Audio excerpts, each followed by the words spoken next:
Hello everyone. Sorry for that longer wait than normally for the intro.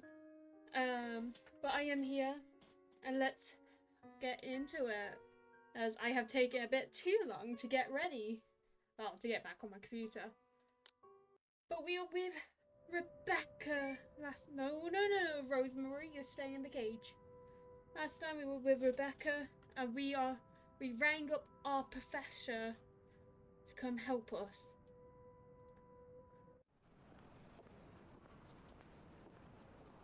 Professor Andrew Clark has agreed to meet with me 2 days later in front of the Luxbund's public library.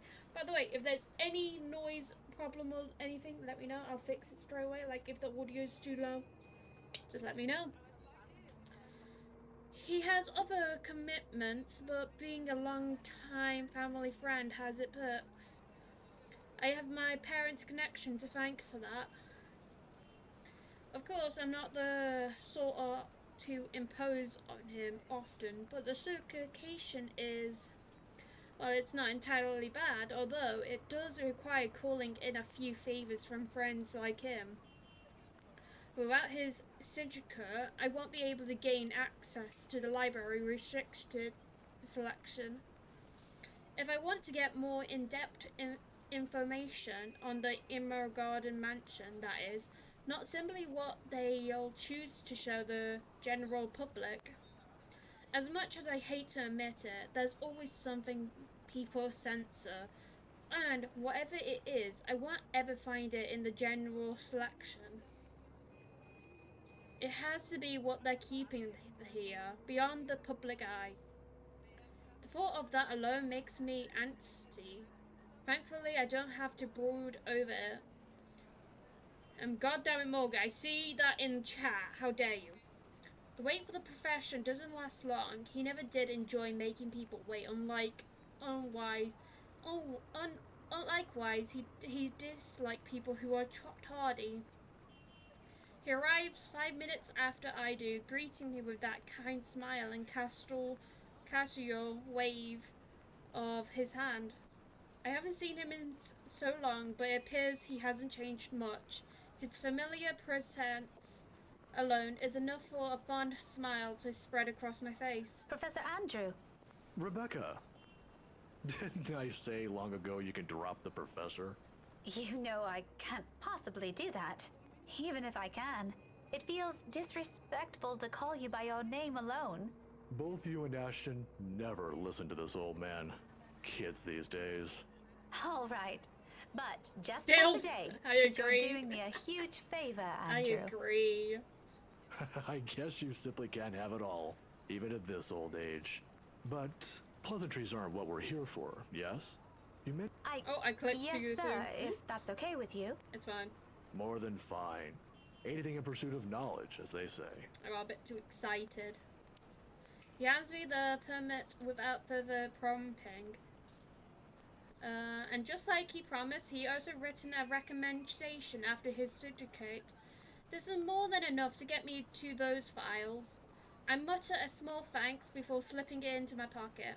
Although when I look back up, his brows are furrowed and a very face of curiosity. Not surprising, consider how vague I've been during our little talks over the phone. Right then and there, I've decided to tell him if he ever asks. Maybe not all of it, but stuff he needs to know. It's the least I can do to thank him. As expected, true to his inquisitive nature, he asks. If you don't mind, though, I know you've always been an eager learner. But may I know what in the restricted section that piqued your curiosity? It's the God Mansion, sir.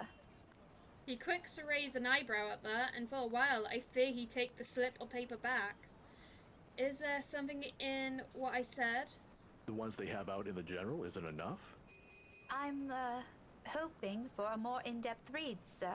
More about the history and the people who once lived there. The general section doesn't have anything much on that. Oh, I see. Well, you certainly aren't the first one to be enamored with that place. It doesn't shock me. The architecture is admirable, and the urban legends are something to talk about. I think enamored might be a little too much to describe our interest in it. But I have to agree. The mansion is beautiful, even with the renovations. They kept the stained glass windows, too. They are magnificent. Oh, you've seen it. I was there for a few hours to attend a housewarming party. The invitation was for my parents, but they couldn't make it. My mum used to work as a private tutor for the Evans. Hannah Wright? Ah, I know of her. Her husband, too. Who doesn't? Luxborn's most popular couple. Something falls behind his eyes, the warmth in them suddenly gone, like he's reliving a painful, distant memory and seeing it play right in front of him. God damn, probably Luke fucked up. It disappears almost as soon as it surfaces, but at the look of unsettled something in me. Is something the matter? Nothing much. But you know, you're already like a daughter to me. Aww. So if you could, do be careful with the friends you make. Aww. Is this about the rights, sir? Luke. Just a friendly advice from an old man. Don't think much about it. Anyway, I have to leave now. Can't miss my weekly serving of bear claws. Say hi to your parents at the detective inspector for me, will you? I wish you luck with all that research. I will. Thanks for this, Andrew. Andrew gives me a shoulder, a little squeeze, a gesture a younger me has always appreciated, and quickly crosses the street after. I watched him until he disappears behind the door to a cafe, until a doubt swimming inside my head finds a moment to rest. Whatever his business is with the rights isn't anything I should be concerned about myself about. But somehow, in the grand scheme of things now, all of it feels utterly related. The how, though, and yet to find out. And I'm hoping the library will give me the answers I want this time. On a gloomy Sunday morning, this library is especially empty. The second floor is patriarchal. I've always considered this place to be sanctuary, as despite away from the hubbub of the city.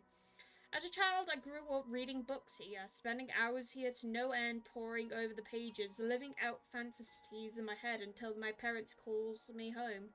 Now it feels like nothing like it. The silence is smothering, suffocating, even with how clean they kept the Marosphilic room, how the entire smell of it lacks a speck of dust or clutter. Breathing is a struggle for air. Not far into my stay, I begin to long for the noise outside, and perhaps as a way to calm this unease, I start to hum a tune. Imagine that. Oh God. Why of all things it has to be that little silly nursery rhyme. I'm not an inkling. It does its job, however. It fills a lull with something far less awkward, far less deafening, and that is enough for a distraction. I have business here. No time for silly daydreams, only important work to attend to. Even if there's a possibility of it being fruitless by some means, it feels like I have to do it. If not for me, then for the people who has been affected by this. What do we even call this? A hunting? A Halloween prank gone wrong? A curse? If Isabella were here, what would she say? Will she panic? Will she be angry I only listen to her now? If all stems from that one moment in the movie house, doesn't it? We should have avoided this had we only taken her warnings to heart. One stupid mistake is all it took to send our normal lives on a downward spiral. Frankly, I'm no longer sure if I'm angry at myself for it, or at the universe for throwing us into this mess. But we can only make do of what little we have, and that's exactly what I'm doing. Going here might not be the right decision, but it's a start. A good start. It doesn't take much time for me to find what I need. A microprint of an old newspaper, long kept in a special storage cabinet at the far end of the selection. The year of 1620 and beyond. Before the city of Luxembourg even existed in the records, the mansion has just been built, and Asylum is nothing more than but a small sleepy hamlet near the river. A lot of pieces are missing, days sometimes several consecutive weeks without any record remaining. Often it goes on for a year. Troublesome, but as it is, I'm lucky enough to find anything at all, considering how far I'm looking back. Can't be picky now. Can't waste time mulling over what record keepers of the old could have done to keep this breeze for me. I can still work with this. The faint whir of the macro machine keeps me company as I go over each slice, each image, hoping for something that goes beyond what the local law knows. There are snippets, little mention of the family that once settled the house here and there, the usual singing of praises for the couple who helped brought up what was a tiny settlement into a buzzing town. Nothing subtraction, nothing I didn't know before. It continues on like this for a good while, until I came by the year after their deaths. The people of Aston loved Lord William and Lady Elizabeth Elmegard, mourned their passing, and held them in high esteem in the years after. But it was their daughter that was remembered fondly by the townspeople. If her parents built this town, Lady Charlotte was the one who made it propose. Remarkable, considering it was a period of recovery from the bout of the plague that killed half of the town population, including her parents. Ooh. Deeper into the Immergarden Mansion Bass. What surprising, though.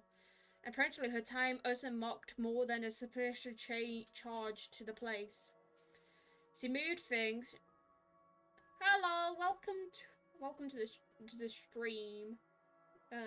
I cannot say your name, but hello. She moved things, changed law, altered old costumes and conditions. If they were done on a woman's whimsy, it doesn't say, but she seems capable enough for more than that. I am doing pretty okay. I am playing this at night time, so I am hoping I don't get this coyote killed. A frown swiftly forms in my face. So, why is there a need to hide this? How are you, by the way? I hope you're all having a good day. One by one, I try to recall every lesson I've gone through, every book, paper, and journal I've read. None of those ever mentions this. It's always the lord and the lady of the house, their enduring child, always an afterthought of those anecdotes, and the one who always took her life at the end. Could be better. Oh, I'm sorry. I hope the rest of the day gets better for you. Never someone who restored a town from the brink of collapse or brought a new idea to it. Is it because he's a woman? Oh no, the woman card. That pisses me off. Granted, not everything is a sunshine and rainbows. Not all aspect of her can be considered admirable. But in this history, some parts are bound to naturally devolve into unpleasant terror, whether I like it or not. Oh god, they burnt her! Well, now we know she died. Witch hunts for a sample become common near the end of her life.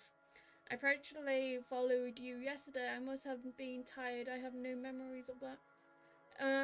Yeah, you came in, followed, and left, I think. But, hello. Oh, hi, pup. Welcome to the stream as well. But, yeah, welcome to the stream. I hope you enjoy your stay. You are welcome to unfollow if you don't like it. Probably fell asleep. That's fine. How did you fall asleep with me screaming? What had happened? Not much. We started, we spoke to the profession. We are learning the history of the mansion, and the daughter burnt to death because of witchcraft. Witch hunts for a sample becomes common near the end of her life, which would have been completely unremarkable and might have gone to become a mere footnote in history if I didn't involve Lady Charlotte and the very slave she saved. Ooh, slave. It caused quite a stir, enough to leave almost a week worth of clippings. The girl was eventually burnt, commanded by an entire town. God damn. At the word of Lady Charlotte alone. But this doesn't really have anything to do with the curse, does it? Unless that woman follows us and this slave are the same person. A tale of revenge? How could they? However, with a lack of encroaching photography, it's impossible to tell. Maybe if I squirt the scrunt the illustration would stop remembering her. Well, actually, I'm not sure how I fell asleep to you. I mean, Morgan wasn't screaming as much. I was screaming now and then, so I'm very shocked that you fell asleep, but good on you. You're very skilled for that. But in my field, it doesn't work that way. It shouldn't work that way. I'll be in the laughing stock of the community. This isn't going anywhere. Wait, when did you even... What did you even play? We played... The other day, me and Morgan played a horror map on Minecraft. And me being the pussy I am, I scream because I can't deal with horror because I'm a pussy. I'm torturing myself this month. Mentally exhausted, I take a careful step away from the screen, pressing a palm to my tired eyes. The lack of ample light in this area doesn't help. A headache already threatens to form at the back of my head, yet I'm nowhere near figuring things out. Yeah, you remembered. This is simply too much to take in all at once. I should have asked for someone's help. Now I'm at a dead end. I start gathering everything around me and placing them back in their respective envelopes for storage. The motion no longer new after volunteering here a number of times. I didn't make much mess anyway, considering the lack of materials available to begin with. I'll have to look somewhere else. The where remains unknown though, and just as about to slip the last of the slices in, something catches my attention. My hands pause, and the manufacture halfway through its protective sleeves. This is one of the few I've set along without taking a careful look at it. It seems like a gossip column at the first glance, but upon closer looking, I slice it back into the reader, gently turning the dial in search of the pages. It takes some time, but once the image becomes clear... Oh! We got the family, I think. They might have had this drawing commissioned for the announcement. I don't even know how I got so tired. I spent the whole day yesterday in bed. I mean, staying in bed is a mood, not gonna lie. I would do the same. And you probably got really relaxed. I don't doubt it. The details are far more intricate, their likeness likely close to how they might have appeared at the first. They both recognize this way, close to those paintings I've seen in the mansion. However, this is the man standing beside her, Edward Godfrey. According to the article that catches my attention purposely, her first cousin, and if... Oh god! Incest! God damn. She married her cousin. Maybe it's the posture, the manner is which he holds himself. Or maybe it's the shape of his eyes, though I can't be too certain about that until I've gotten a better reference. Nevertheless, there is a balance. He looks eerily like... My head snaps up, glowering at whoever running at the floor above.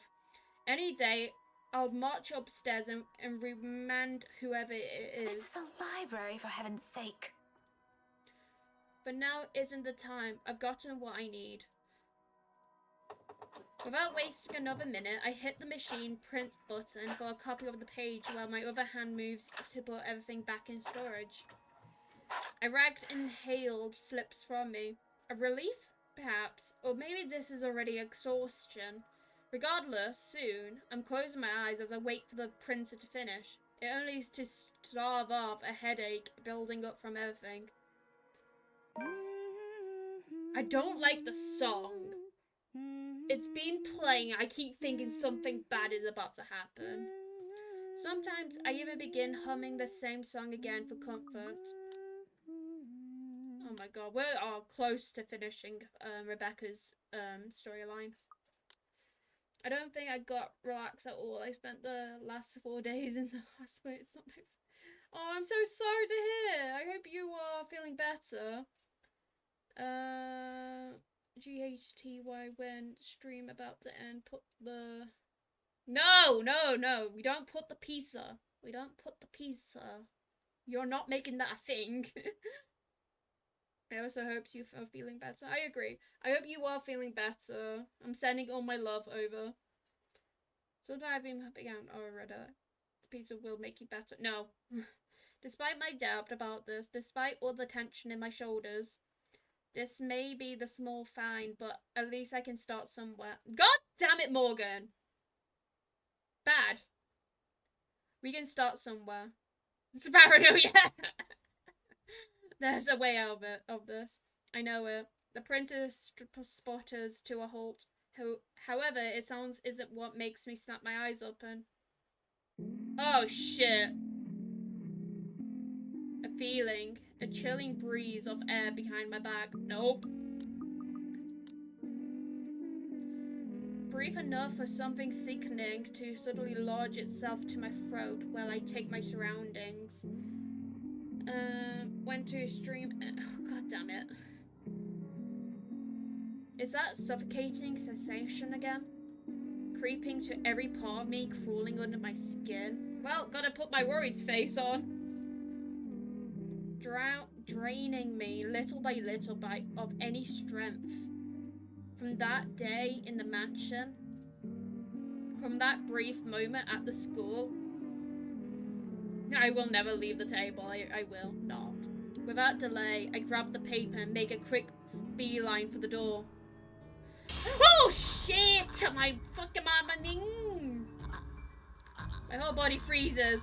Well, hello. You're doing an Umbra move right there. Run, bitch!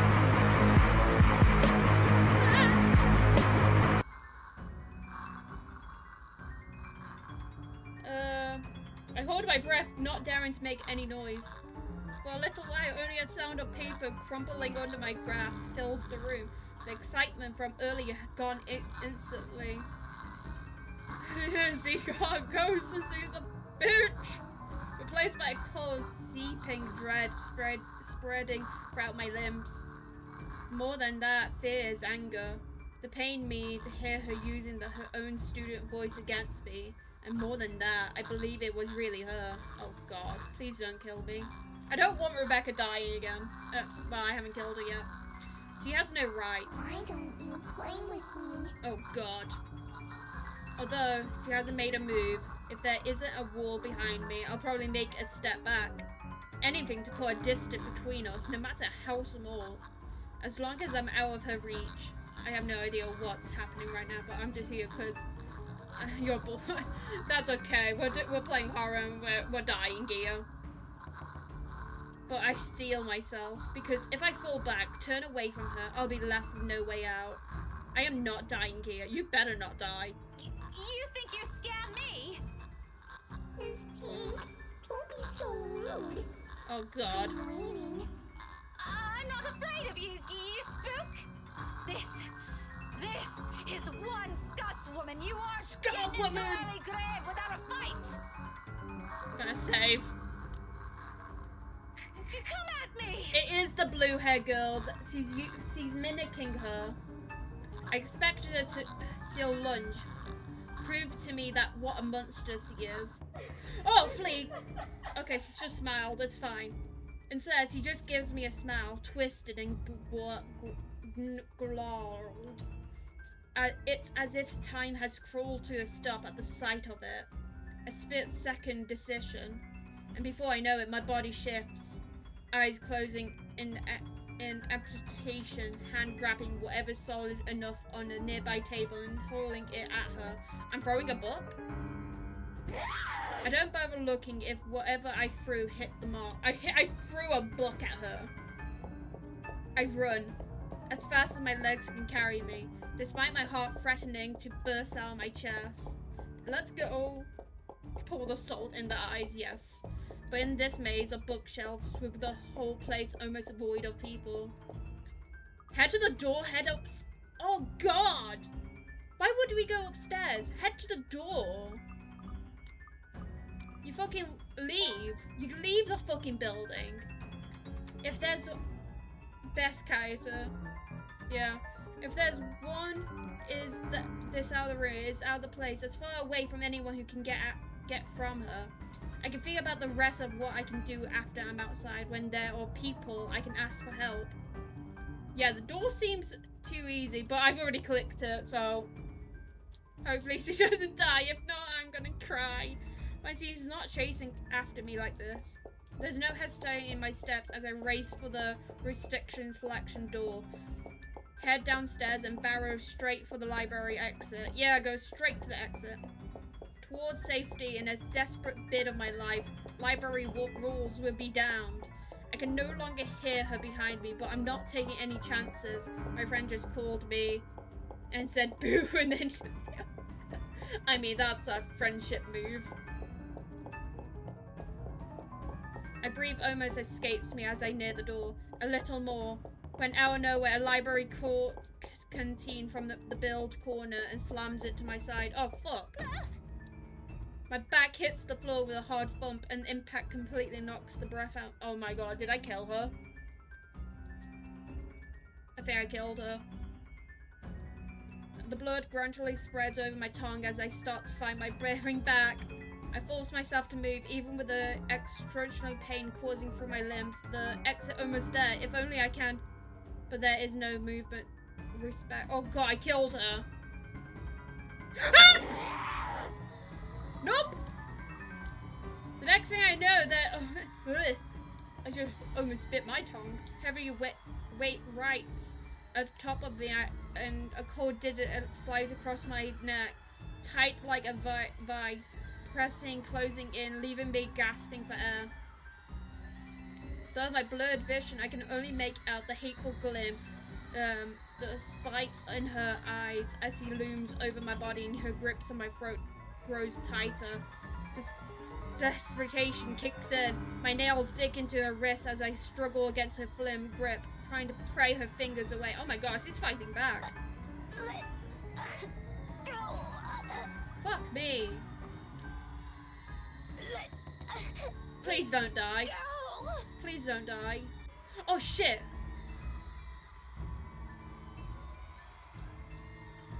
Oh wait. Wait, this is weird. This is weird. No! I killed her! I killed her! I killed her! Too strong. Her hold on me is too strong. My lung begins to ache, burning with the lack of air, the pain growing worse with air. It was hard! Second, I rivet under her punishing grip. Oh god, we killed her! Me. Darkness starts to fill the edge of my vision, and soon the world fades. It's gonna let us redo it, it's fine. We did it to Rebecca before. Okay. I'm ready. Wait, how do we do this? I'm pressing it! Somebody help me. Continue, what the fuck? Keep this light in by moving the mouse. Oh, the mouse! I thought it was my keyboard! What was that? I fucking punched her. I thought it said keyboard. I'm fucking stupid. I don't think twice. I just hit her with my hand or something. My limbs are moving on their own before I know before what I did could fully register in my brain and my lungs could recover. Behind me, she lets out a cry, sharp, loud, and thunder against the empty halls of the light. I pissed off. But the fear her wails brings compares nothing to relief, washing over me when I finally make it out. Oh, thank God. We punched a bitch. Good job, everyone. My knees buckle as soon as my feet hits the pavement. Its surface is cold and hard against my skin. I've only been here for a few hours. About 1 or 2 probably. I don't know anymore. It feels like an eternity all by the same. My breathing hasn't slowed down yet, and I don't expect it to go after going through that. I probably look for the most undefined creature on this Sunday morning right now. Out of breath, disheveled, slumped here with blooded lips and all. But as I present, I simply can't bring myself to care, even when a few passers-by start giving me a strange look. Stare at me all you want, I don't give a single shite. I'm alive. I'm safe. This isn't the end yet, but I'm safe. And inside my bag is something that could get us out of this mess. Nothing defined yet. I don't want to get my hopes up, but it's still something. If Isabella is here, I'm sure she'll feel the same. She'll even be the first one who'll put her faith on it. Wherever this leads us, it too is a victory on its own. Now all that left is to find the others, the rest of us trapped in this bloody nightmare. Right on cue, as if answered in my periphery thought, my mobile phone lets out a beep. I pick it up, simply hoping it'll be one of them. Only it's a voicemail that greets me. From Ashton. There's a pang of disappointment, of course, but it brings me some reassurance that nothing happened to at least one of them. Hey Becca, call me back when you're free. We need to talk. ASAP. He ends it right there, the mention less than a minute long, cuts and gives nothing away. I let it ease my worries, regardless, and do as he asks. Because this, too, is another triple for us. One less thing to worry about. He didn't fucking die. Well, we did, but it's not a proper death. Oh my god, we're Ashton! I wasn't expecting that so quick. Ashton. I just choked on my air. Hello, Ashton. Let me just put this on, Ashton. Hello, Ashton. Oh my god, Luke is next.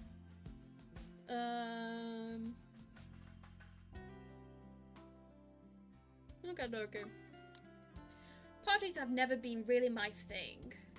They're always such a hassle and take so much time of my day. Poor plans and convention cancels, all the sake of playing along with others. Welcome everyone. Yes, we can kill Luke. I am gonna make sure Luke dies. I hate them, even as a child. Please make yourselves at home. But Mom often insists. She'll stick my hair back, puts me in one of those stuffy dinner jackets, and if there were any children around, urged me to make friends. Never mind how utter loud and tidorous it was. It was all for the sake of keeping up appearance. Because Ash. To some extent, lies have already surrounded me long before I've chosen what I wanted to do with my life.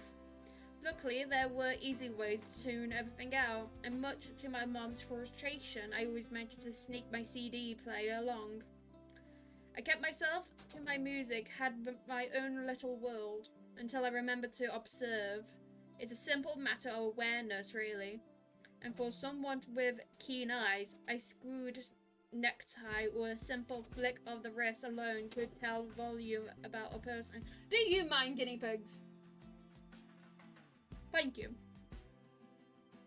I still don't like parties, especially ones with big and fancy as the right housewarming. However, when there's actually a reason to go to them, I figured they're not too bad. Be careful with Shirley, alright? Besides, like it or not, it's not the part of the job I'm here for on the mansion. One that has the name Luke Wright plastered all over it. You think the man would want to remain inconspicuous after his name was linked to a several high-profile crime across Luxbunts.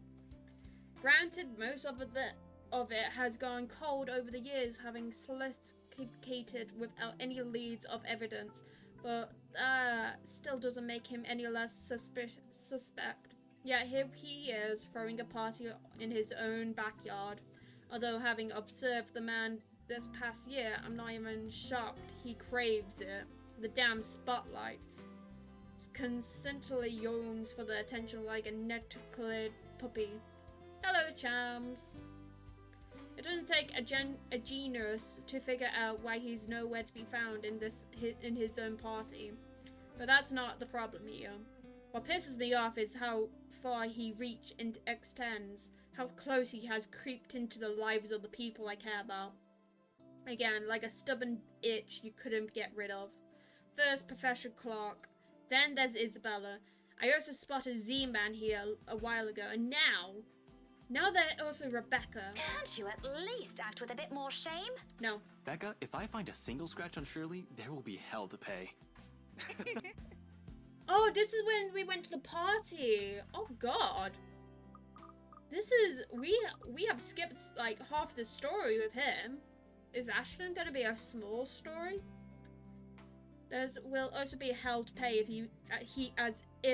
if he so much as harms a hair on either Zach or Rebecca's head. Worrying about Isabella's brief dealing with him is stressing in itself already. I doubt he'd attempt anything in front of the other people, though. It would tarnish his glorious reputation, and he values appearance more than anything. That doesn't necessarily mean he is capable of it. More than that, in fact, on the off chance he does something, I would have been responsible for my actions. Those guys know what they're doing. Their handling car's worth more than your precious Shirley. For Zachary and Rebecca's sake, however, I really hope this simply be another housewarming party. Even though something tells me it's nothing but. Call it a detective intrusion or whatever. When Luke Wright is involved, nothing good has ever come out of it. I can't let my guard down here. Even more to when a familiar car slows to stop and out comes. Chief? My presence here might be odd at best, but I have an excuse, one that this man handed to me himself a year ago, along with a heavy dose of flattering for the newly promoted detective inspector. Can't exactly say the same for my good old boss, can I? Although, to see him here, chatting it with the Luxbunts rich and famous isn't such a big surprise in itself, no disrespect meant, but the guy is obviously a social climber. What's surprising is the fact that he seems to be all too eager to mingle with the person of interest's wife. Just what the hell is he doing here? Ashton, what's... Sorry, Becca, I just saw someone I We're need gonna to find catch out up where the with. fuck he went. Longtime friend. Okay. What the shit is going on Wait, here? Ash, what about... This won't be long. Be careful while I'm gone, okay? You aren't coming back, bitch. Hey, be careful! About what exact... I don't want to draw attention to myself either. At least not until he given me a proper reason to spoil his little party. Thank you for the invite, Anna. Husband still missing, I see. I should be saying the same. Oh of my your god, he's darling been Rochelle. watching them when we were having this talk with Hannah. The doctors again. For now, the best I can do is wait and remain unconspicuous, especially with Chief here, whose motions are debilously at best. If it means having to pretend I don't know Zach or Rebecca, or focusing myself to rub elbows with people I barely know, let alone like, then so be it. I can't involve anyone. Wondering is out of the question as well. There are guards in Cliven's selection here and there. Sure, getting past them is something I could do with ease, but I'd rather not right now. When I'm one of those few snooping and roaming about, it's best to try and do so once there's a crowd of people. And if their entertainer designer drunk claims are to be believed, Yes, well, what about Luke? Should we file a missing persons report now, or do you want to wait 24 hours? He's around. You know, I can tell if someone's bluffing. it all comes down to how well we play the cards tonight. With a good hand, this party is going to give me a breakthrough. I need to crack Luke right, or someone to prove my suspicions wrong. Maybe find out what kind of game my boss is also playing. I've had an inkling before, a few hunches tempered down by how much of a bumbling fool the man appears. But one does not simply deal with the rights and gets invited to a party they host without wanting anything from either of the two. Is the other way round. So with the last wearing glance of the two, I head into the ballroom. I just hope this will not complicate things further. Shit.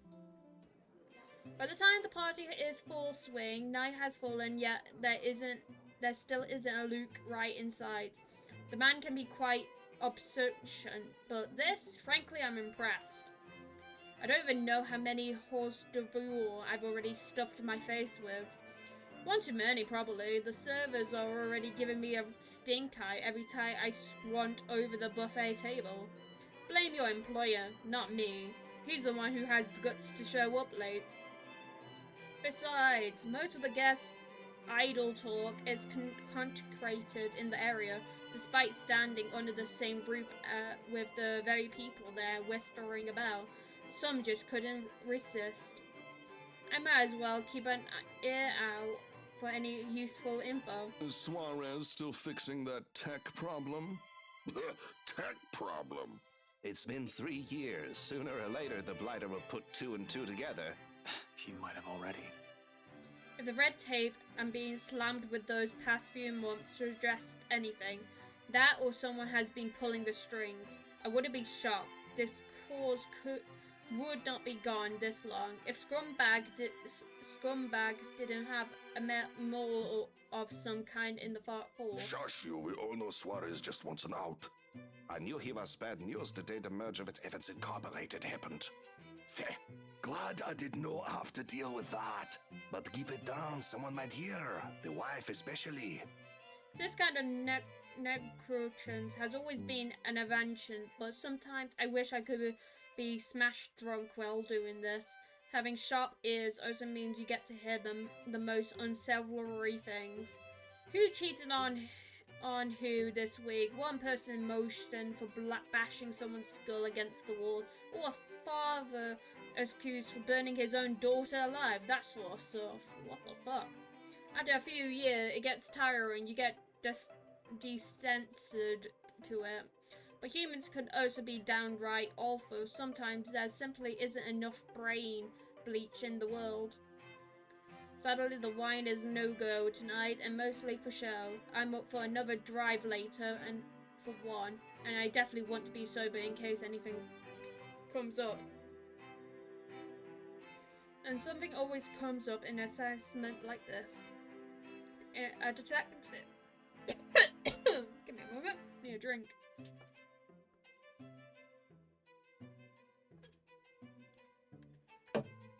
Okay. A detective inspector dying accorded arrest for example. I can feel the moment my heart grinds to a halt the second I shift my eye to a corner of the ballroom. Hannah Wright. Some will say I'm acting a tough bit paranoid, and maybe I am. This is a party and she is the hostess. It does to say that she takes time to mingle with her guests. But Hannah Wright, Neve Evans, isn't without her fair share of accusulations. At least to the public, she doesn't seem to like it. Unlike her husband, she's the one with the business sense, not to mention the unpressed track record needed to manage the company, or effectively hides whatever intriguingly that might be. She's clean as far as my agents and I have found, but it doesn't rule out the possible involvement with whatever her husband's up to. Hell, Luke Wright came out clean in previous reports until I bothered to take a deeper look into it. what I found may not be suffocated to bring anyone to trial yet, but it's enough to be neutral sufficient. This may be a bit of a overreaction, but no one lasts long in my line of work by being careless. You would catch his eye a lot better if you wore nicer clothes, Oh my god, don't you think? he is overhearing them talk about him. Didn't realize the housewarming was going to be this fancy. I would have gone with a nice dress if I knew. Nothing to be worried about then. She's probably even more careful with appearance than her own husband, having grown up with a spotlight focus on her. Yeah, even knowing that, the anxiety stays and has been here since the party started.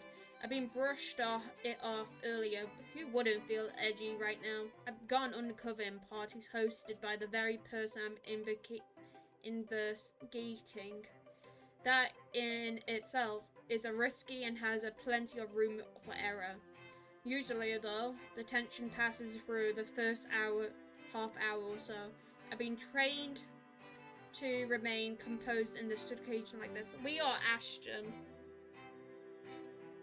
However, with each second I spend here, it only grows heavier and seeks to overwhelm. An odd feeling that someone is watching me instead. It has been like this since last week, but I should already be used to this. Yeah, this is why I was blushing. People would be looking at me no matter how small or big or blimp I am. Oh god, I can hear the whispers. That's what they do in those things. But when the feeling of my eyes burning in the back of my lingers longer than necessary, I've been looking around every now and then to catch the clip print. No luck. Despite my efforts to push the sensation as far down as I could, tiny pinpricks continue to sting the back of my head, and ghosts of a cold touch creeps up on my limbs, until my gaze switches back to Rebecca and Hannah Wright. Oh my god, he sees it too! So Hannah and Ash saw the girl. Rebecca was the only one who didn't. She stands there, dark-haired and dirty, stinking out like a sauce bomb. Even so, no one seems to notice. Although she's looking away from me, her mere existence here strikes. Disturbs. A sense of tunnel vision binds when I stand stock still and gaped at her like a life depend on making sure she stays where she is. I feel trapped in her presence until another guest bumps into me, yonking me out of my stupor. Only then I realize I've been holding my breath. Before I could figure out what happened, it was gone. A quick scan of the room yelped no sign of her. The party continued as if nothing amends. I'm not really one to judge, but I'm sure someone like that would not be allowed in a fancy thing like this. What has security been doing? Are they really that incompetent for someone so distraught to easily get in without notice? There should have been an outside by now, practically from the host.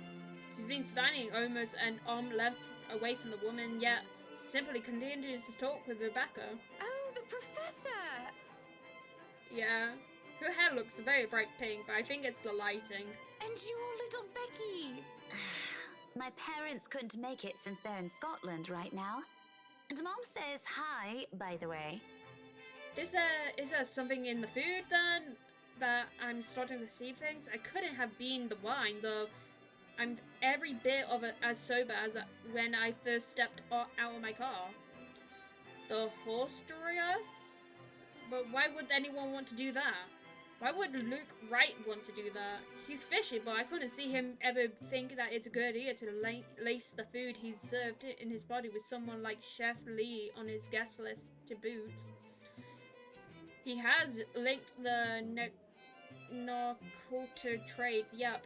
However, that kind of tincture is below him, that much I could tell.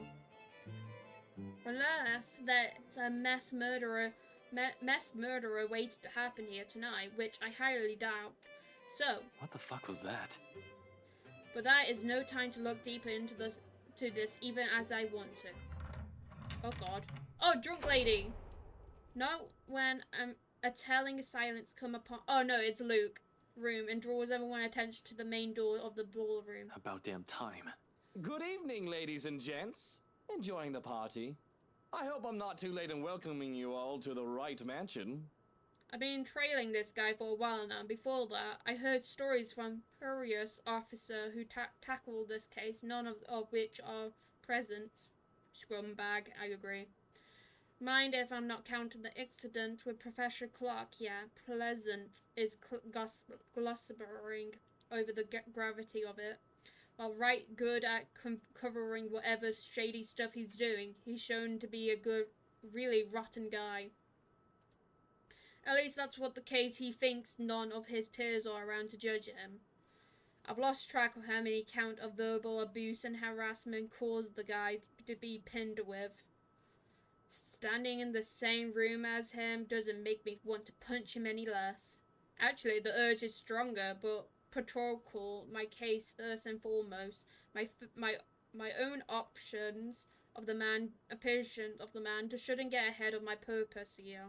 If I want to put him in his place, it should be in the court, with all proper charges filled against him.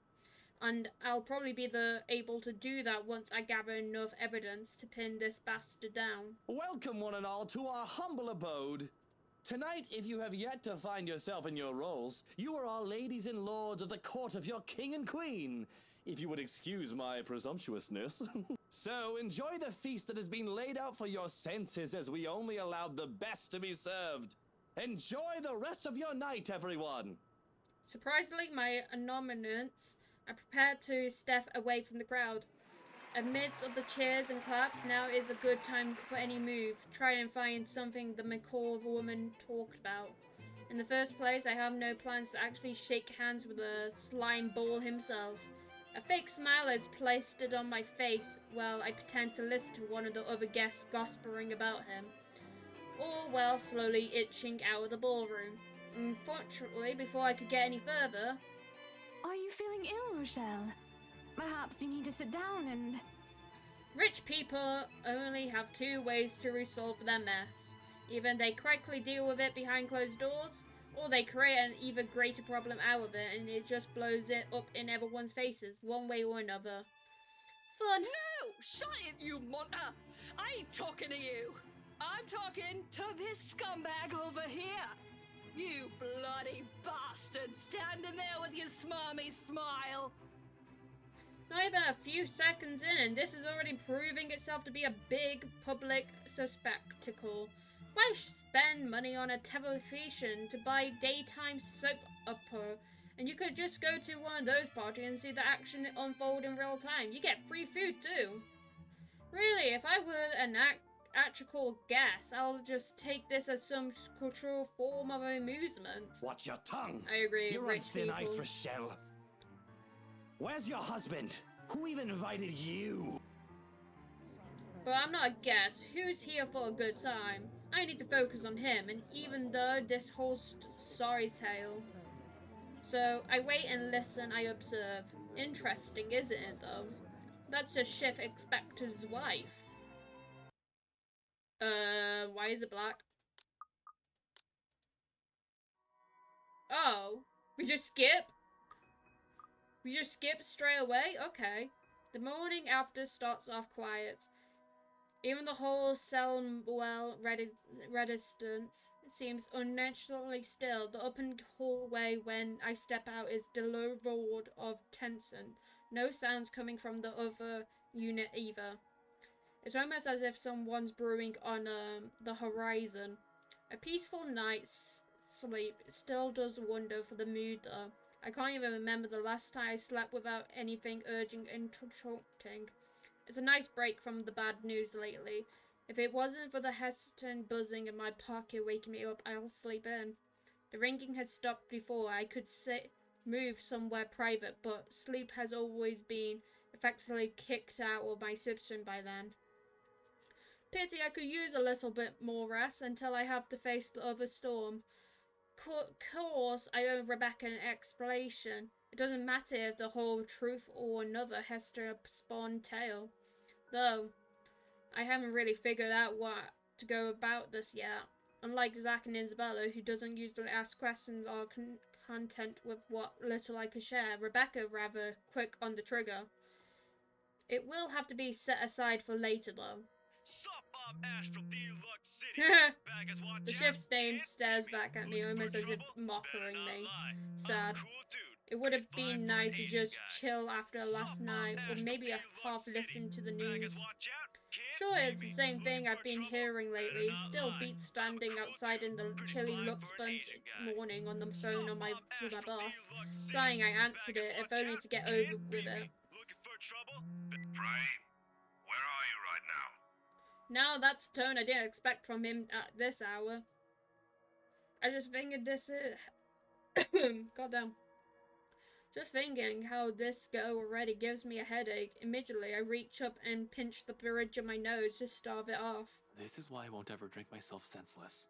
What was that? Nothing, Chief. A pleasant morning to you too. He's probably calling me to rag on me or complain about his wife, which I really none of my business unless it affects my court case.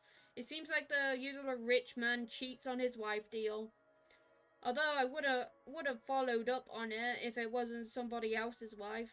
But figuring it's Shift's, hey, I trust him to come clean if misses to relate to the right's shady dealings. This is why I left before I can even hold the woman out for last night. I'm not going to go around implicating cheating husbands and wife when it's probably just that. Shift appears to have a different idea in mind, though. There's nothing pleasant in the morning. Anyway, where are you? I told you millions of times before to keep your lines open.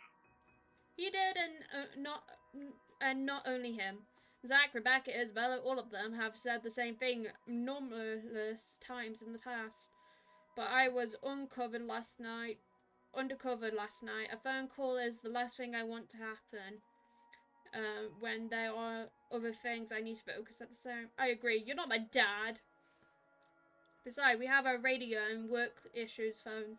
Why isn't he using one of those channels if this is urgent? Just woke up, sir. As awesome as it is to hear your voice this morning, it really is early. If you could give me a few minutes just to wake myself up, that'd be swell. Yeah. No need for that. This won't It take would long. be funny.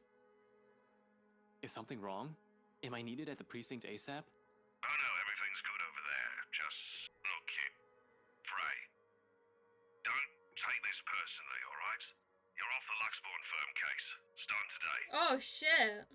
Well, I did not expect to hear that either. This must have been some kind of comedic joke. I allow some awkward seconds to pass. Shift must be puzzling another awful prank. Yeah, we're being denied to work.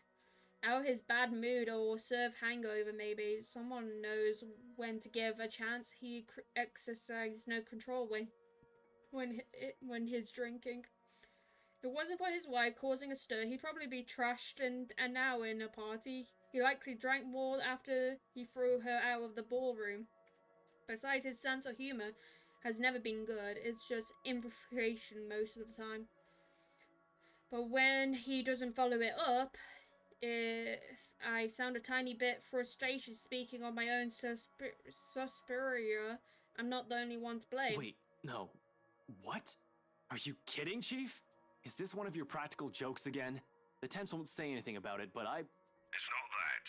They're orders. From the higher-ups. Ah, the higher-ups, yes, my favourite word. Since when did the higher-ups ever cared about what the criminal investigation department did?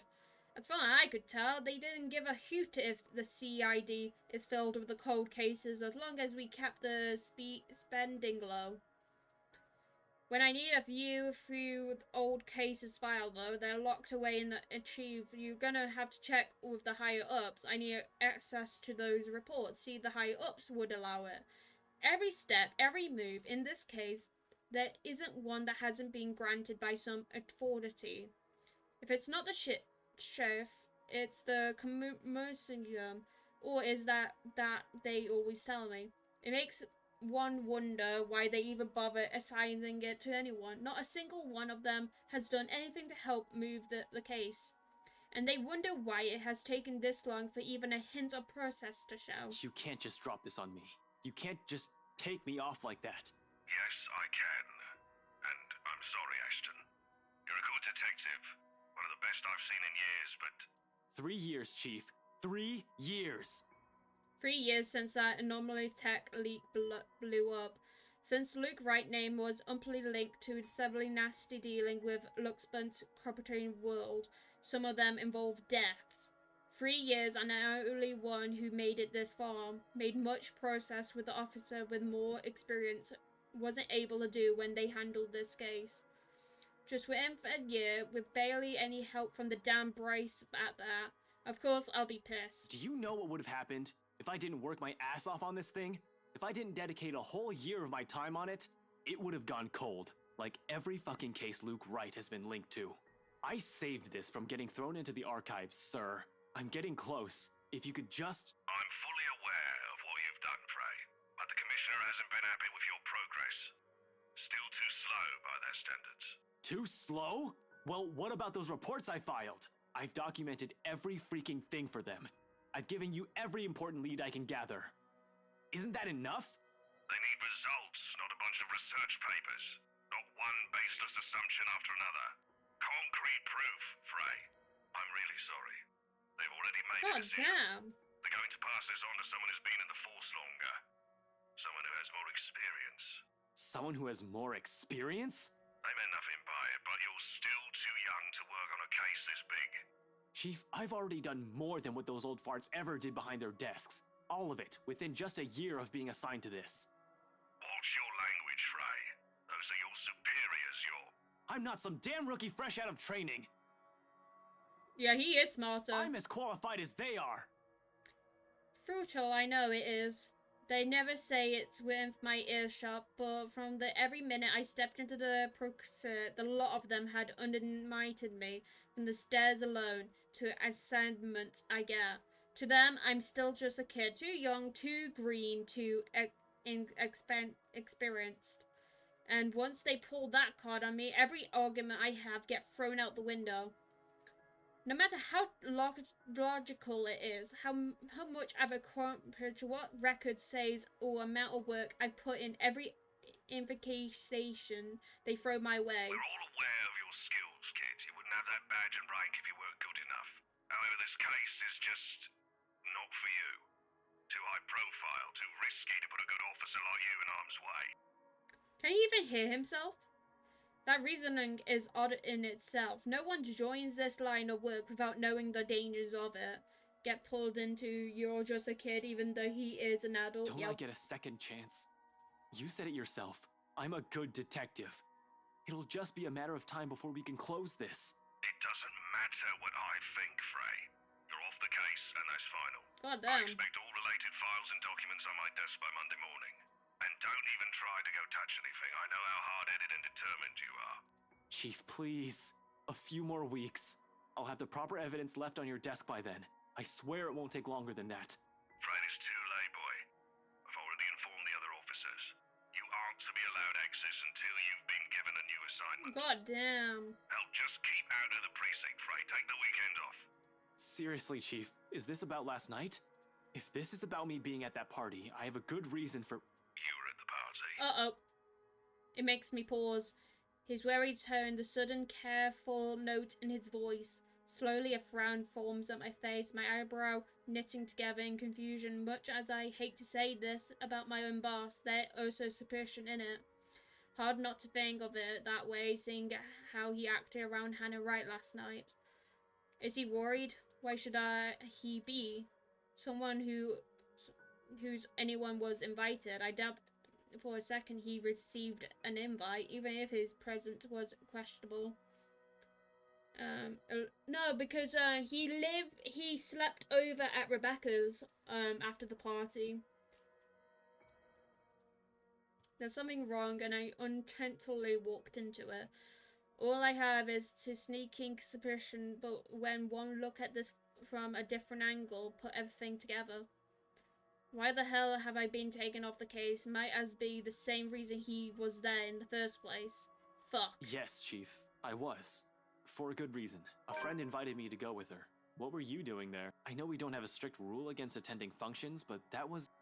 He coughs and it almost sounds like he's choking on his, excuse? Lies?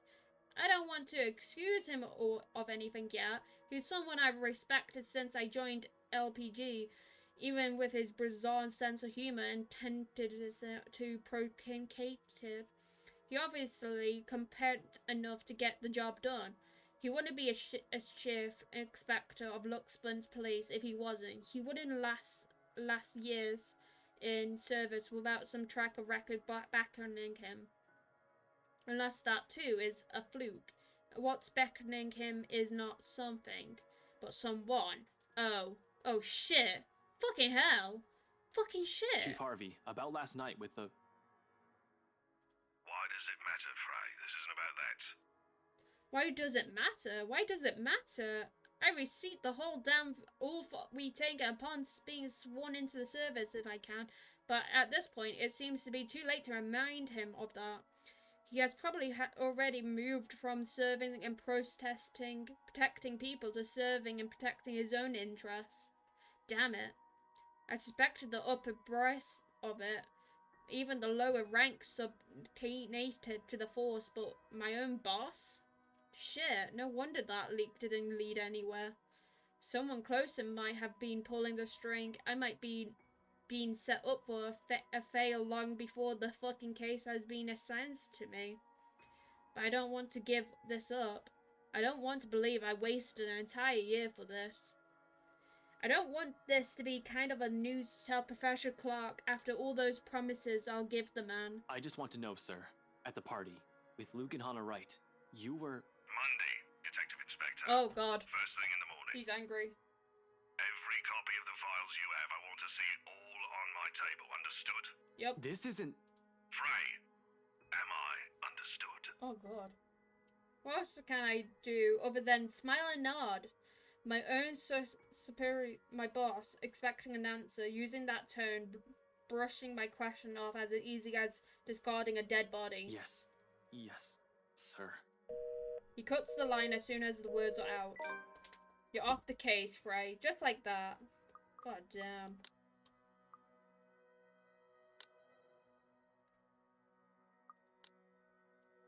I've discovered years ago how difficult the actual thing is. How far from reality everything I've believed in as a dreamy-eyed kid. There are no high-speed pursuits every day, no thrilling gunfights or exciting cases every step of the way. Only paperwork, lots of red tape, and dealing with the politics and bureaucracy. I've set out charges things, hoping it'll make things better for the people I care about. It ended up changing me instead. Serves me right to being too individualistic, I guess. This is probably the universe telling me that it's best to remain the skeptical I really am. Now here I am, standing useless. Can't even do anything but grit my teeth and kick the wall. The bastard didn't even acknowledge my response. What did the poor wall ever do to you? It figures Rebecca would be the one to find me in this embarrassing state. Honestly, I don't like it when she sees me like this, which seems to happen a lot regardless of what I want. Rebecca, now's not a good time. The concern I expect from her when I turn isn't there, however. Instead, she just looks well. The storm I left brewing last night, it's right there on her face, ready to be unleashed. When is it ever a good time for you? You're always so busy with everything now. Now I find you here, sneaking out without even bothering with a proper goodbye. Not even a word. Really, I'm starting to think you're just keeping me around for my couch and my cooking. Becca, it's not what you're thinking. I wasn't planning on sneaking out. I was going to say goodbye. I just had to take this call. Although I'm not gonna lie, couch is great. 10 out of 10. Would sleep again. Stop it with the jokes, Ashton. I'm not in the mood. Her bitterness is not lost on me, but at this point our friendship is our lives. How does she still expect me to answer that? What am I supposed to tell her now? Are you still mad about last night? No shit. She merely raised an eyebrow at me, which, to be honest, is all the response I need. Seeing her like this makes me believe those things Z-Man says, the part where Rebecca scares him sometimes. I've certainly seen this more than once already, but the familiarity of it doesn't really take away from the downhill turn of the conversation starting to take. Only an awkward cough serves as a way to stall. Okay, of course you're still mad. But whatever happened last night, I really am sorry. I'll apologize as many times as you want. If you want, I'd even kneel or something. Ashton, an apology is nice and all, but that's not what I wanted to hear from you today. Alright, fine, okay. Where do you want to start? Oh, I don't know. I've honestly lost track of it by your third trip to the buffet table. I wasn't... The drive up there took a bit. Can you blame me if I wanted to grab some appetizers? Oh, come on, Ash! For the whole evening? For the whole... Please, don't tell me that's all you did, because I've never known you as someone who pigs out. You even took great lengths to avoid me. Should I also mention how you ignored Zach? Sometimes I get the feeling you don't want to be seen with us in public. Some friendship, huh? You know it's not like that. It's never going to be like that, Becca. I was...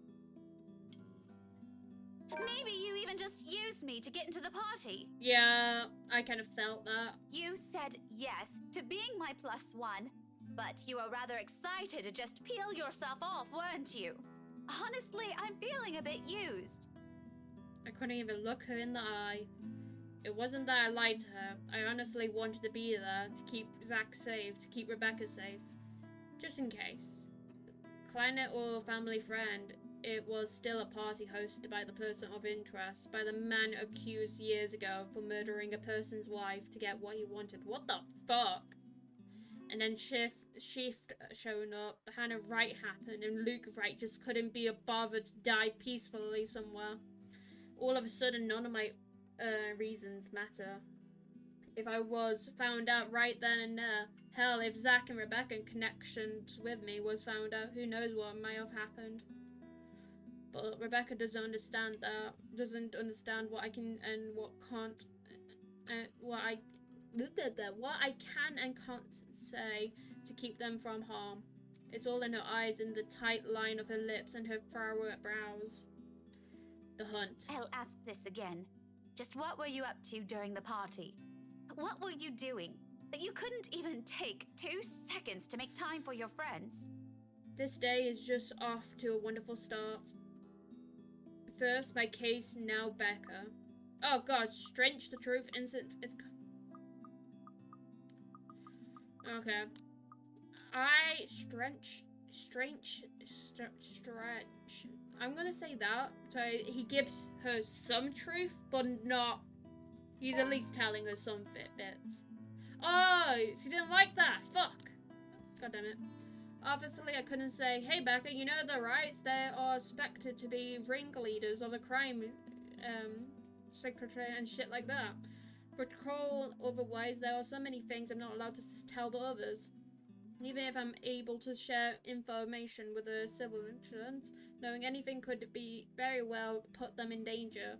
It's why I keep on veg, observe the facts, and when push comes to shove, stretch the truth and lie through my teeth.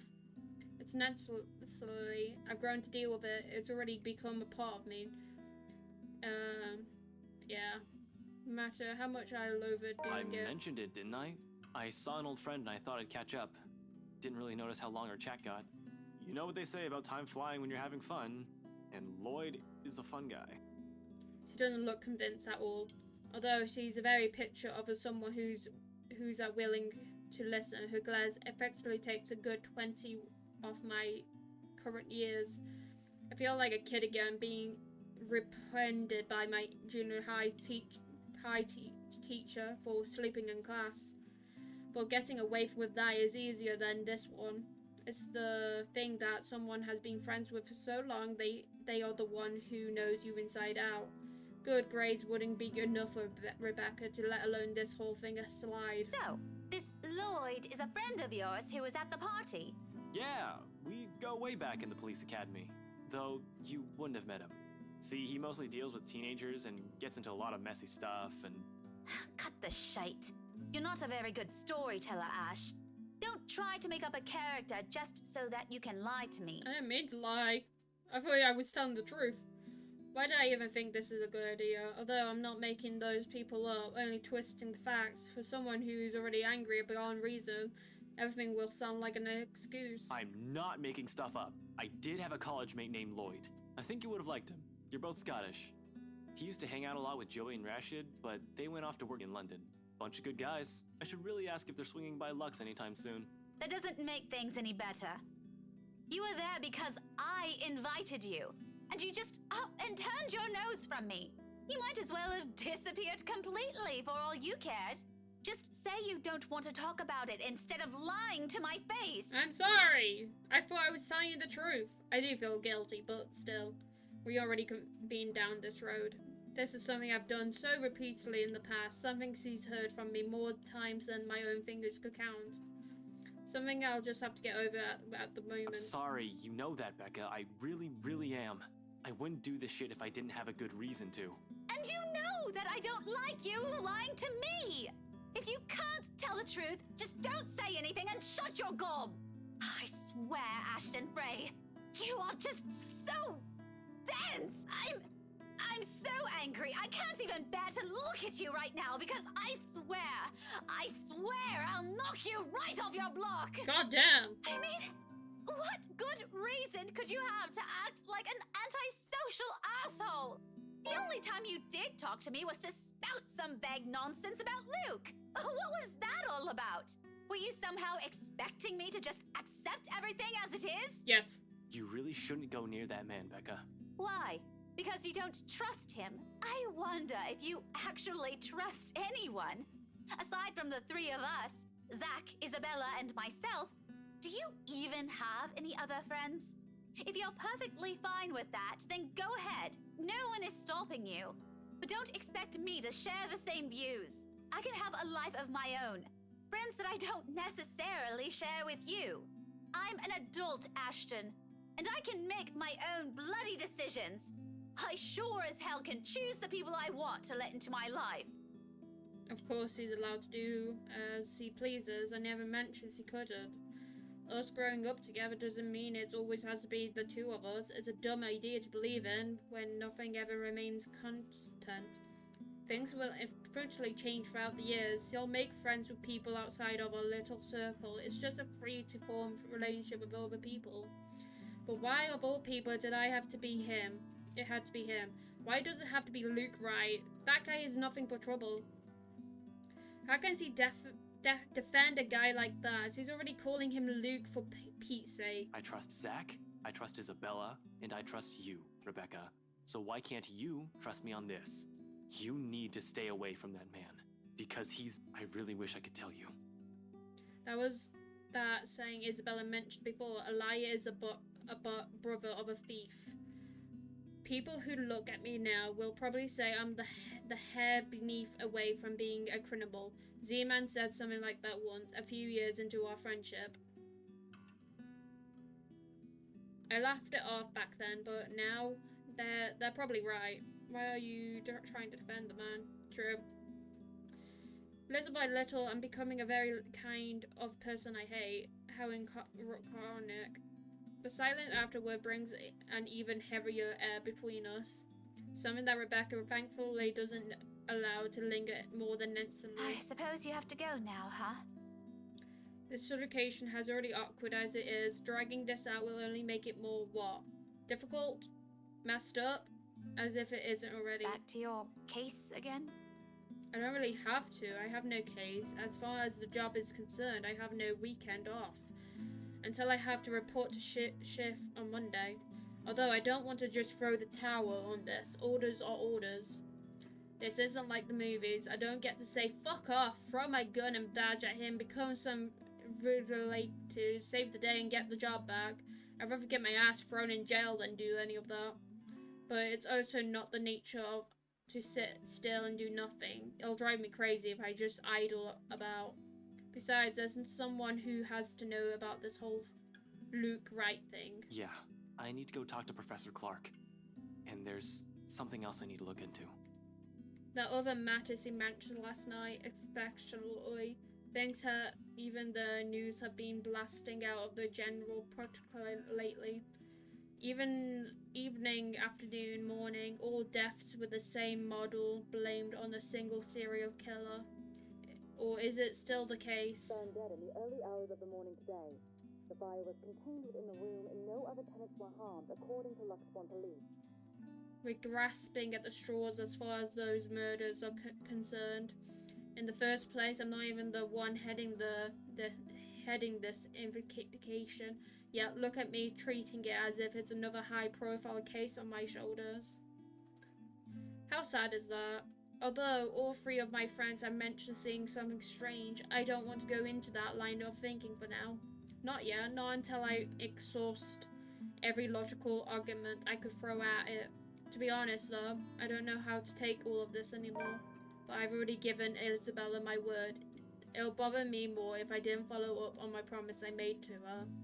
And after Rebecca's claims last night, there won't be enough sarcasm in the world of what my friends have been telling me is true. I can already hear Isabella's laughter, in fact. Figures. What else can it be? It's not another case. It's something else. That issue Isabella mentioned yesterday morning. I'm sure you remember. You were there. Well, at least you're not neglecting all your friends. Becca, I promised her I'll... She doesn't wait for me to finish. Yeah, we pissed off. We pissed her off because oh god, we fucked up so much. With a roll of her eyes, she turns around and shut the door in my face. I have no idea what I said this time, but... I probably deserve that. Yup. And just that I have to fix this over time, but then her temper sure to have cooled off suspiciously. God damn.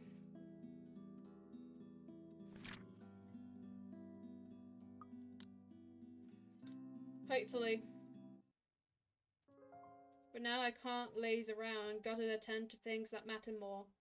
Professor Clark first, deliver the bad news, and then the issue with BRC and Isabella maybe. I'll also drop by Zach, check on him, hear what he has to say. He has also read the damn letter. I might as well, I'm here playing a paranormal detective or a supernatural, I can't remember. Whatever, it wouldn't hurt anyone if I tried to get the bottom of this.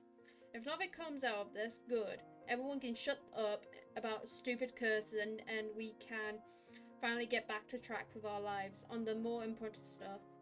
If there is something... Are you two done? There's a moment of confusion when I don't see her familiar ponytail about, only to find her standing behind the door to her apartment seconds later.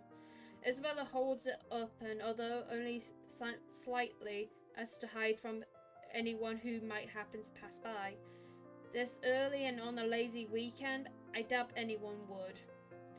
But from the gap of what little light there is behind her, I can make out the appearance of someone who has just clearly gotten out of bed. Hair is completely deranged, eyes still heavy with sleep, and a small pout on her lips. She hasn't even gotten out of her pajamas. I look away long before my sense of discordance kicks in. We might be friends. I'll even dare say we've grown closer over the years, but that doesn't extend beyond the bound of propriety. Christ, even Rebecca never greets early visitors in her sleep clothes.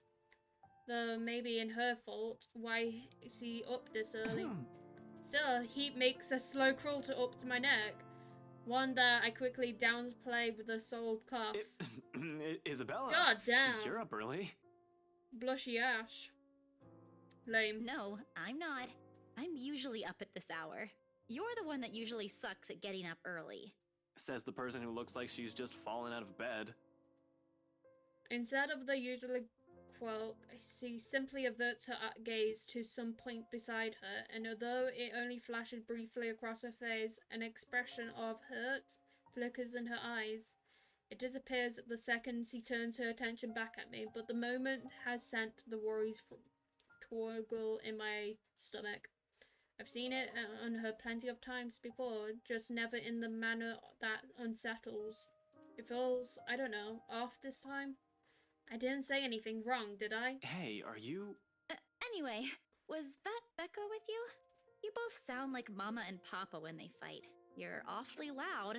If we get another memo from the landlady, I'm asking the guard to ban you from ever entering this place. Me? Becca's the one almost shouting. Yeah, well, she lives here. You don't. You have no excuse. You're the suspicious-looking person. Thanks. Glad at least one person appreciates how I pretty up this place.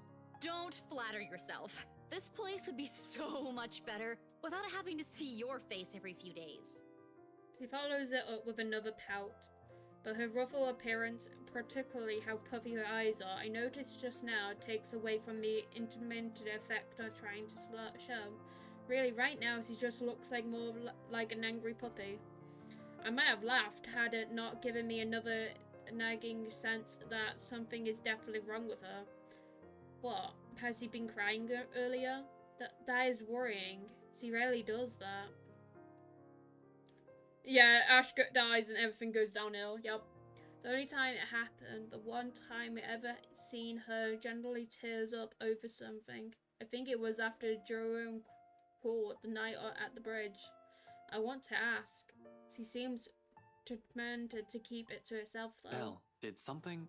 About yesterday, Ash. The things we talked about. Do you think we can take a look at it today? We? I never said you're coming with me. Don't worry, I didn't forget about it. You'll be the first to know if I find anything. No, I want to go with you. I'll be ready in a few. This won't take long. Isabella, you really don't have to. I can handle it on my own. You'll just... I won't get in the way, I promise. Besides, maybe I can help. You know, if there are files you want to check. I don't like what she's implying. It's true, LPD's having a hard time with this, but taking Isabella with me, it's out of the question.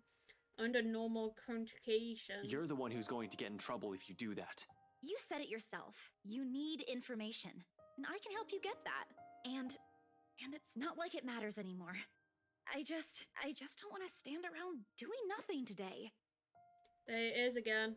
The slight shift in her eyes, the mild crease forming between her eyebrows and the mild slump in her shoulders while she crosses her arms tightly around herself. Like she's shielding herself from whatever painful thing there is out here. I have plenty of reason why I shouldn't let her tag along. First and foremost, she's a Silveria. Second, I have no country plan of action, yet I'm going into this blind. No matter how I look at it, I simply better for her to just wait and she won't dragged into it. What might be another one of my failures? Her assumption might be a dead end, all I know. But seeing that expression on her, hearing her speak those words out loud is a desperate, almost pleading tone. I can't bring myself to say no. So I give in, because right there I see myself in her. The person who doesn't want to stay idle. Who doesn't want to think of problems haunting him. Alright, 5 minutes. What? You're timing me? Yes. Well, I can't wait forever. I'm a very busy guy. 4 minutes and 45 seconds, Isabella. I hate you so much. God 4 damn. minutes and 30 seconds, 29. Oh, I've 28. done this. I'd hurry if I were you. Ugh, you're awful. I hope you never get a girlfriend. Oh. She slams the door right after, though my chuckle, the mint of the lightness in it lingers. With her, though, has always been easy somehow, even if it echoes fades and only the ghost of the smile remains. It's not like I'm looking for anyone else. Oh. I want to tell her. Well, no shit, we all could tell. Oh, this is so cute. I love her. It's not because I can't. I won't. I'm the one who chosen not to, until I fixed myself, until I found myself underneath all that guilt and those lies I've been telling all those years. Because no matter how heavy the right are those feelings are, I am not yet worthy of them, of her. Until then, little words of gestures are the only things I can offer, minor stuff such as digging deeper into the things with the BRC in order to ease her worries. I'm not even sure if this is to give us anything, unlike with the firm case, which I already have proper leads on. I'm just going by her word on this. Speaking of Luxman's firm case, I still have to inform the professor. The impression there is sure. I made a lot of promises to the man, and I wouldn't prefer to tell him in person, not over the phone. But it's better for him to hear from me rather than from a stranger. The railing off. Oh my god, Professor Clark! The railing offer the steady support while I wait for him to answer. I like to think I can do this without losing my nerve. My grip on the doors surely tightens though once the call connects. Ashton. Not running today, Professor? Usually at the park on a late Sunday morning, as long as it's not raining cats and dogs. He keeps him young and healthy, he says, and he totally fits for a man of his age with a sedentary job. Oh, no, not today. He's definitely at the usual place, though. Cheers and laughter, likely from the children and families, filter through the receiver. I tend to avoid the park personally because of this. No use to remind me of my cold could have when it's already over. Mum's doing well with her career. Dad's also fine with the last time I visit. Although neither remarried, they're both content with their lives as it is. I'll probably be the only one still caught up with it, hence my aversion. But all is all, it's still a present sight to see, if you're the kind who takes joy in such sight like Professor Clark does. Just thought I'd enjoy the nice weather before it takes a turn for the norm again. And to what do I owe the pleasure? The guy certainly seems happy right now. In any case, I almost don't want to break the news to him. But it's better to take this off quick, as long as he doesn't shoot the messenger. He's not the type, however. Long-held resentment can change a person, even someone as mild-mannered as the professor. I was hoping to talk to you about the case. I suppose I'm just the downer today. As soon as I say the words, he pauses and the lightness in his voice is gone in an instant. Every time we talked about this in the past, he does that. He's probably trying to urge the sarcasm based on the tone of my voice. Perhaps it's a good thing I'm delivering this news through the phone. Who knows what he'll see in my face and my mannerism. The act of a keen observation, I've learnt it from the man. He probably already has an idea what this might be about, from my manner of speaking alone. You aren't in trouble, are you? For a second I hesitate, looking at the dirt beneath my shoes, but I measured it involuntarily after a long, ragged draw of breath. I picked up where I left off, though I'm still fumbling with my words. Well, I'm in a bit of trouble, if you can call it that. Ashton. He only assumes that tone when there's a remorse at its heel. But I'm not in danger or anything. You've said that same excuse a million times before, Detective Inspector. That exhaustive rasp in your voice tells a different story. It's nothing like what you're thinking. Professor Clark is literally their dad. I was taken off the Luxborn firm case. I expect anger, frustration, maybe even disappointment. All he gives me is a small sigh of relief. Is that so? Well, at least you aren't in danger. Liz wouldn't be too happy if she heard you right now. Liz. Aunt Liz, he insisted I call her his late wife. The sweet-tempered woman by so many standards, they were never blessed with the kids, and country herself was simply mentoring their bakery. But she's the closest I had to her mom in the few years I had known her, the professor too. In the absence of my own parents in my life, the two filled the ache their divorce left in me. Oh my god, they are the parents. Believe me, you'd get an earful. You don't want to show up on her doorstep looking like you haven't slept a wink either. So many years has it been since? 9? 10? I can still remember it verbally. Two men, proudly dressed, briefcase in hand, and a stern look on each of their faces. And they were already frequent visitors to the bakery for the few months. Something about the lot being a prime property in downtown Luxburn. I think they were hoping to settle a deal with them, but neither of the couple gave in to their demands. Why should they? Their quote little shop was a dream for them. Aunt Liz sent me home early that night after the fruitless wait for the professor. The next morning, news of the bakery razed to the ground had spread across the whole city. One casually, a few weeks later, the property was sold to the Wrights Enterprise. Oh god. A fucking hotel now stands in its place. Of course an investigation was launched after the incident. The name Luke Wright has briefly at the center of it, but the lack of evidence, the case ultimated went cold. Yeah, the mom died. The profession hides it well. However, I can tell that he hates the man to this day. He might even blame Luke Wright for every tragedy that happened in the city. He has never blamed me though, when I'm so equally responsible.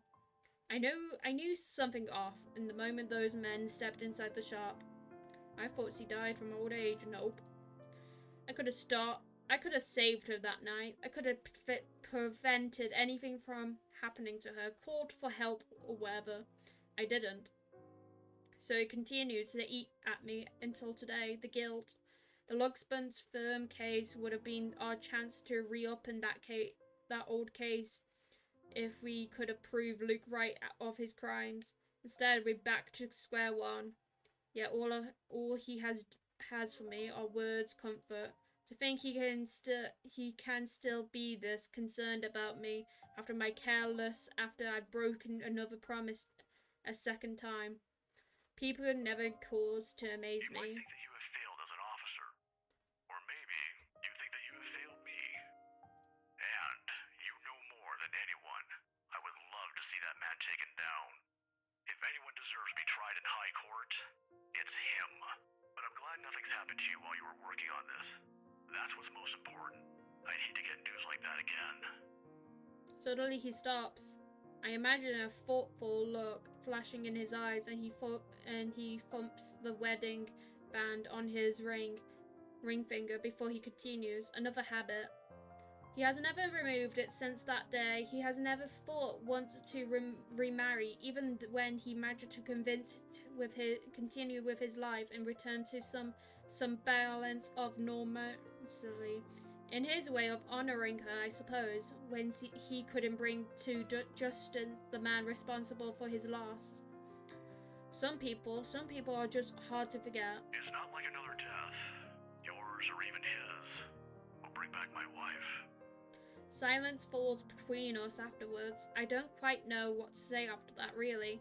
Should I say sorry? Show some sympathy? Going into this, I should have thought of something other than just breaking the news to him. As it is, it seems the only thing we can do is to feel sorry for each other's misfortunes. I apologize too, for putting you up to this. In another culture, under different communication, I might have accepted that, but... You didn't have to. But you've already done more than any officer who has investigated this. So don't worry about this, old man. Aw. I know your department's people all have their hands full recently too. What with the upsetting news we've been getting as of late. Deaths almost every day. I'm not entirely sure if that has anything to do with the other. It seems too big even for someone like him. But if this is that man's doing... Professor, please. Maybe it's something around me hasn't started going beyond my control. The letter, the mansion, the supposed curse behind those. It'd still be quick to blame it all over the bastard too. But as much as I want to keep holding him responsible for it, to add another to his list of sins, it might not be that case. Agreeing with only cut the deeper wound of the professor. I don't want him to keep clinging to the resentment for much longer. He has already gone through so many years of it. This kind of anger, it's the sort that blinds people. Despite his resource, the bitterness still sleeps in every syllable he utters. It's one thing for me to act like this. It's painful to watch someone I consider a second father to go down this path. Please don't apologize. It's really all right. I can try to get it back on Monday when I meet with the chief. No promises, but if not, I'll make sure to keep an ear out for any news. Chief said he's passing it on to a senior officer. I should be able to catch a few tidbits every once in a while, but I swear I won't just give up on this. I'll do everything in my power to get Aunt Liz's case reopened for you. Promises, again, a bad habit at this point. I wish I could do more for him. All the time I provided myself over being the one I always knew. Because suddenly, aside from Wrights and the murderers plaguing the city, I have ghosts and curse to worry about. things that are completely out of my depth. Professor Clark right now is in some way things would be much easier if we just blamed Luke Wright for all of this. At least finding evidence would be a breeze, and I'll be all too happy to put him in a place he belongs. Although, if he was in any way also conflicted to what's happening, literally will have my hands tied. But maybe that's my fault. I might have missed the ticket to closing the case once for all last night if I had done a better job during the party. But then the commotion. There was Hannah, Ryan, Rebecca distracting me from my purpose too. I'll include that gatecrasher as well, even though it's only for a moment. So many things have gone wrong last night that... This isn't a prank! I saw something! See? This is why I didn't want to tell you guys! It's not a joke! Will you guys listen to me first? I saw something in the house earlier. It stood right in front of me. If I hadn't gotten away, that thing might have... Last night at the party. But it's real! What do you think I saw? It happened after, when I was trying to get away. I almost got stuck in the same room with that thing. We're all in danger. I thought you were my friends. Why don't you believe me? That woman. Why don't we all calm down first? I'm sure Isabella has her reasons too. No need to be hard on her. Shit. If that was what Isabella had been warning us about, if it's the same thing Rebecca's talked about last night, how many of those intents have I dismissed since reading the letter? How many have I ignored and passed off as some effect of the future of lack of sleep? Even last night, a hallucination laced the food is the first thing I considered, purely because that's what my trailing distracts. It's a mindset I've grown used to, and the setting of the gear in my head automatically takes in the situation like that. Of course, I'm not discounting all of that yet until I have enough information, something to form a conclusion from. Proof is in whatever for it may come. But thinking straight is impossible when all of a sudden all your beliefs are being unturned in the most violent way possible at that. Jesus, I need a sounding board. I need to talk to someone, and Zach's the best person for that. I have to go, Professor. Oh, no problem. But what are you... God damn, you hanging up like that? You bitch. That's so rude. I don't have time to stop and listen to what the professor has to say. I cut the call short. The same second Isabella emerged from her apartment, fully dressed and ready for the day. Usually she greets me with a smile, but it falls just as fast once she catches a glimpse of my face. Shame, that would have been the first comforting thing to see today. It annoys me that I'm practically responsible for the worries one replacing it. It must have looked close to a picture to someone choking or dying, because there's nothing but concern in the first words he speaks. Ash, are you... Do you need to go to the bathroom? Do you need to go to the bathroom?